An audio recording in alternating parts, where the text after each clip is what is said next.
One of the biggest needs for the Dallas Cowboys in the 2025 NFL Draft was more wide receivers to help out Ceedee Lamb. Well, they didn't draft a single receiver in the 2025 Draft, but what they did do is trade for Steelers wide receiver George Pickens after the draft. And Dalton, why is George Pickens a great fit for this Cowboys offense? So this Dallas offense, when Dak Prescott is healthy, operates best when they have a second vertical threat, aside from Ceedee Lamb, that can open up everything else for Lamb underneath. And we know Lamb can win one-on-one and get vertical too. But the idea of having that second threat and not constantly having double and triple teams going Lamb's way is what really made this offense so efficient, especially down the stretch in 2023 when Dak Prescott was second in the NFL MVP voting, right? We've seen him play at that level for long stretches for this team, but he needs enough weapons to do so. And when you look at what George Pickens adds to, the ability for them to get deep down the field, it's a perfect fit for their offense, actually. So let's look at George Pickens in his 3-year career. Look, third in deep receiving grade, 20-plus yards in the NFL, only behind Tyreek Hill and Justin Jefferson. Pretty good company to keep. Third in deep receptions, third behind those same two guys. Third in deep receiving yards, third behind those same two guys.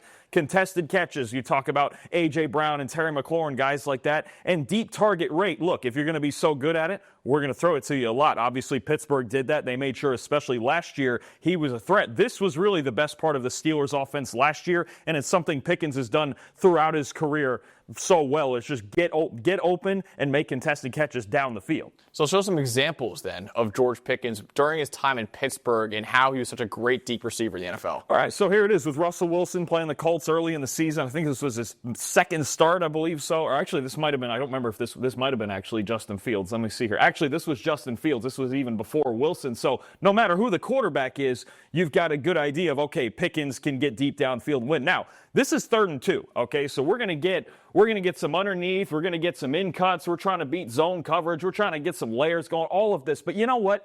You have all this. You're just trying to pick up a first down. And all of it goes out the window for 2 reasons. Why? Because George Pickens is so good at getting deep, and we've got press coverage down here, right? The other thing I got to tell you is if you're going to have press on George Pickens, you better help over the top. And if we notice where this free safety is, he's way, way too far over. I mean, and he has to be because we've got a bunch on the right here, and he's got to help out on the strong side of the formation. But look at all the space you leave at the bottom of the screen for Pickens to just operate and just get to the outside shoulder and just run and go. The free safety is not going to get there from the opposite hash. He's just not, no matter how fast he is. There's very few free safeties. Maybe an Earl Thomas could do it. The best free safeties in the history of football, Ed Reed, somebody like that. But normal free safeties are not going to get over this far to help. So all Fields has to do is trust Pickens to get open or slightly open even on this go route because he's 6'4" and he can make those contested catches. The one thing I want you to notice here is we're going to go to this next slide, and you see everything happening up top, all that space. Look, Julian Blackmon, the free safety, is even further than he started towards the opposite hash because he has to respect the formation, right? So you've really got Pickens in a nice one-on-one situation here at the bottom. And what I want you to notice, this is right when Justin Fields' back foot hits the ground. His eyes are already on Pickens. He's already seen that the free safety's gone. His eyes are already on Pickens. And we only need 2 yards here if you're the Steelers to get a first down. His eyes are already here. He's just got to chuck this ball up and give him a chance, and we're going to get an end zone shot here. He doesn't need that much separation either, right? This is why that trust in a guy like Pickens downfield, it can change your offense because all of a sudden, even on 3rd and 2, we can sight adjust it. We can run a go ball with Pickens and get a big play, an explosive play, 35 yards on 3rd and 2. I'm going to show you another one here. This one's down in the red zone. This is a fun one as well. So now, before we had it was obvious pre-snap. The free safety was way over on the opposite hash, and we knew, okay, we've got a boatload of space to work with Pickens here. Here we're not so sure, right? We've got this safety over the top of him here. We got this one kind of looming. It could be too high, or maybe he's sitting in here, right? So I think you're talking about, okay, we're a little less sure of it, but there's ways in an offense where you can influence, say, this safety right here, and make sure Pickens still finds a space. So what's going to happen is Darnell Washington going to get up this, bend it out a little bit, get up the seam here. Just try to get eyes on him here, right? Pickens is going to run this corner to the end zone. He's one-on-one with Mike Sainristil still, and we're going to get this little flat route out here, okay? Kind of a smash variation here where we're looking, again, high-low, Russell Wilson, 1, He can look out here, too, also if the safety bends out to Pickens, and we have all this space up top, and then 3 if he wants to get down here. So the one thing now, I mentioned before about how Fields' eyes went right to George Pickens on the last one, right? Wilson's trying to find this free safety. The first thing he's doing is influencing this safety by looking in here first, right? And there's a good amount of space, but look at Russ's eyes straight down the field, right? This is where he's looking first so he can influence this safety. He still knows he's got George Pickens one-on-one. He will get there. That patience allows him to get there.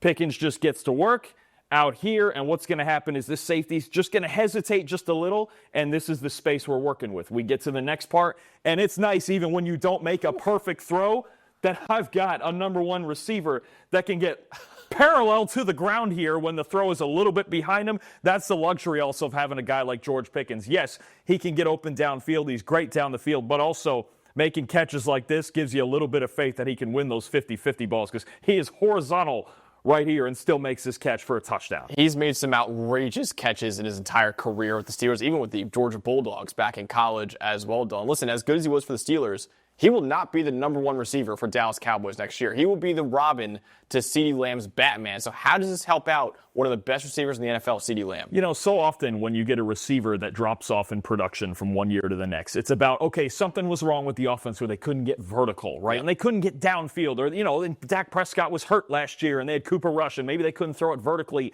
Actually, with Ceedee Lamb, it was quite the opposite because he's one of the best receivers in football at making things happen after the catch. Look at 2023 here, 95 receiving grade. This is only short targets, 0 to 9 yards, less than 10 yards we're talking. 8th best in football, 2nd most receiving yards, 14th completion percentage, 2nd in explosive plays. So he creates explosive plays after the catch. Now, if you go over here to 2024, 87th in receiving grade. Max, this is out of 100 players with enough qualifying targets. 87th. So he was, I don't want to say a non-factor because you still have to be aware of him, but it was much less of a factor because they didn't have a legitimate number 2 like they had with Brandon Cooks, like they had with Michael Gallup in his prime. There just wasn't another vertical threat. You see it, the explosive plays from 11 down to 4. The completion percentage, because those windows are so much tighter, goes from 14th, a top-notch number, to, again, 87th out of 100 guys. And this isn't to say at all that, oh, Ceedee Lamb is washed. That's not a thing. Ceedee Lamb is certainly not washed. You just have a situation where he has no help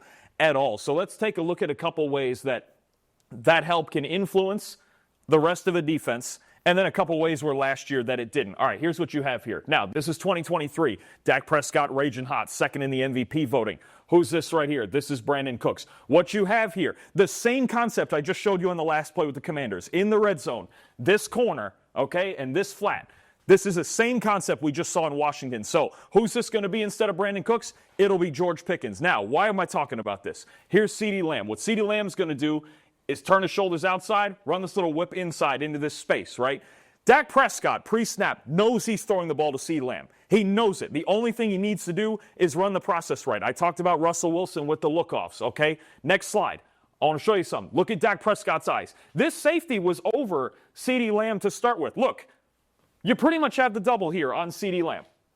Here, my fault, here, and here. You pretty much have it. Go back. Dak Prescott's eyes. First place he goes is Brandon Cooks, is this combo right here, and he makes the safety hesitate because he's got to stay honest. There's a chance that Cooks could go out and then just shoot it right back into this space if that safety doesn't respect Dak Prescott's eyes. What does that do? Now you see Ceedee Lamb working one-on-one. That's something you want any day of the week, right? A one-on-one situation with your best receiver. Dak's eyes influence the safety. This linebacker's going to the back. You're starting to see the space open up. And when your best player, because you have the influence and the threat on the bottom side down here, what does this open up? Look at all the space. Look at all the space for Ceedee Lamb right there. I mean, that's the last thing you want as a defense is number 88 getting that much space over the middle of the field when you're playing against Dallas. Example number 2. Now, get a zone look. We're going to have some guys dropping off here, right? Here's what's going to happen. We're going to get vertical. Again, this time, instead of opposite side of the formation, here's Brandon Cooks. Here's Ceedee Lamb, right next to each other. So you've got the threats. Okay, how do we handle this? We probably don't go man-to-man. The Rams are a zone team anyway. So up top, dropping. Everybody. You're going to see everybody drop out. Everybody, okay? Cooks is getting vertical. These two guys are occupied. Jake Ferguson healthy, getting vertical. These two are occupied, right? getting vertical, corners occupied. The only player left that I haven't looked at on the defense is a middle linebacker wearing number 56. And what is Ceedee Lamb going to do? He's going to get in his grill right here. Same thing. Out and whip it right back in. Max, this is 2nd and 17, and it's all just designed to get Ceedee Lamb the ball 3 yards from the line of scrimmage. You can see it develop here. Look what happens. Look at the influence. When you actually have a real threat in a Brandon Cooks, in a healthy Jake Ferguson, 4-on-2 back here, Ceedee Lamb's on a linebacker. Toast. It's over. You know what he does with this route? Catches it here at about 4 yards. This is 2nd and 17. Swings it all the way back. First down on 2nd and 17. These are the types of things when you have other threats around Ceedee Lamb that you can create explosive plays with. Now, I just want to go real quick to a couple examples where this is now 2024. This is why it doesn't work in 2024. Okay, personnel first. This is Jake Ferguson on a sprained MCL, not 100%. This is Jalen Tolbert, decent player, still working on the craft, right? He's okay. This isn't George Pickens. This isn't Brandon Cooks. That's a fullback. That's Hunter Lipke, a fullback out there as my Z receiver. This defense is not worried. Look at Minkah Fitzpatrick. He's got his back turned to those three. He's not worried about it. Who's up here? Ceedee Lamb. And what you have is a scenario where now, okay, all Lamb is going to do, he's just going to run a hitch. That's fine. We're just picking up yardage. Lipke getting vertical because I guess my fullback runs 9s. Same thing here with Ferguson. Nothing complicated here, right? But the problem is, look at all the influence. And when we run this, TJ Watt dropping into coverage from his defensive end spot, corners over the top, and Minkah's still on the other hash, right? Minkah's not worried about any of these guys getting deep over the middle of the field. Not one of them. He's focused right here on Lamb. What ends up happening? All it is we've got a 2-yard gain. And if you're an opposing defense, and Ceedee Lamb catches a football and only gets 2 yards, catches the ball right here, and then you swarm to him, that's a win for the defense, right? Same thing here with the Commanders. I'm going to show you a similar set. Again, not a whole lot of other threats, right? We've got Ceedee Lamb right in here. You can see the space. We're running all hitch here. That's all we're doing. It's that simple. We're asking Cooper Rush in the quick game to make a quick decision. The problem is that, again, when nobody else is a threat, you're going to get Tampa 2 back here, sitting in the hole here, Tampa 2 on the back end. Sainer still's going to sit. Look how close everybody is to the line of scrimmage. See this? Everybody's just sitting so close to the line of scrimmage, and you feel like you can do these things against Dallas. And what happens now? Okay, tight end is jammed, not open. Jammed, not open. Not really worried about it. It's not a number 2 threat. If that was George Pickens, I might be worried about something getting vertical, but you see the attention already paid dropping into the window. This is my Tampa 2 safety. Clearly, his job is to protect the seams. He does not care that anybody's getting up the seam here. He's just going to Ceedee. And Mike Sainer still, even though he's got a threat outside, he's already got his eyes on Ceedee as well. These are the types of things that happen when you don't have a number 2 receiver, a legitimate next threat beyond Ceedee.